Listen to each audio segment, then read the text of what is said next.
Faced with Mujtaba Khamenei's growing firepower, the US and Israel have sharply cut back deep penetration strikes inside Iran after first confirmed F-35 hit.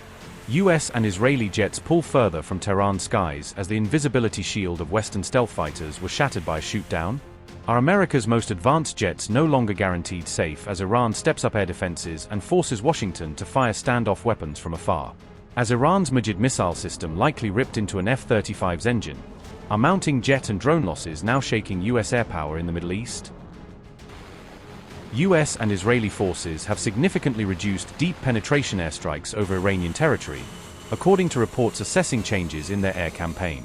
This shift came after a confirmed successful surface-to-air attack on a US F-35 over Iran on March 19, which marked the first such incident of the war. The strike damaged the F-35 enough to cause shrapnel injuries to the pilot, who was forced to carry out an emergency landing at a base in the region. The US Air Force acknowledged that the pilot suffered shrapnel wounds following the incident during combat operations over Iranian airspace. Analysts say Iran likely used an infrared-guided surface-to-air missile for the operation, possibly from its domestically produced Majid air defense system. Since the start of the war, most US and Israeli air attacks on Iran have been carried out using beyond visual range air-to-surface and standoff missiles. These weapons are typically launched from outside Iranian territory or from its borders, in order to limit the exposure of manned aircraft to Iranian air defenses.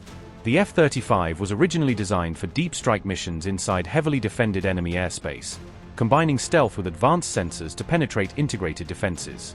It brings together low observable design, electronic warfare systems, and intelligence gathering capabilities to locate, track, and hit high-value targets.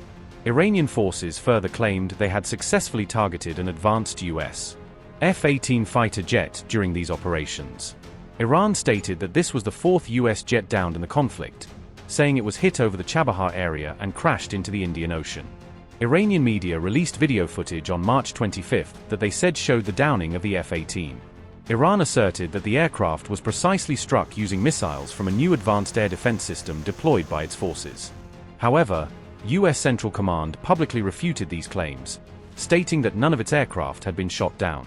Iranian sources have also claimed that their air defense systems targeted US F-16 and F-15 fighter aircraft in separate engagements. These reported hits and near misses have contributed to a reduction in US and Israeli fighter operations over central Iran, according to Iranian and independent analyses. Iranian officials predict an increase in attempts to strike enemy aircraft in the coming days, saying their air defenses are now more confident after the F-35 incident. Despite the risks, the US is still using crewed aircraft and drones primarily for reconnaissance and battle damage assessment missions over and around Iran. Iranian claims suggest that nearly 200 hostile aircraft, including drones, have been shot down during the conflict, though this figure cannot be independently verified. These reported drone losses range from low-cost unmanned systems to high-value platforms such as the MQ-9 Reaper, several of which US officials admit have been destroyed. US unmanned losses are reportedly higher over Iraq, where Iranian-backed militias equipped with surface-to-air missile systems have been targeting American drones and aircraft.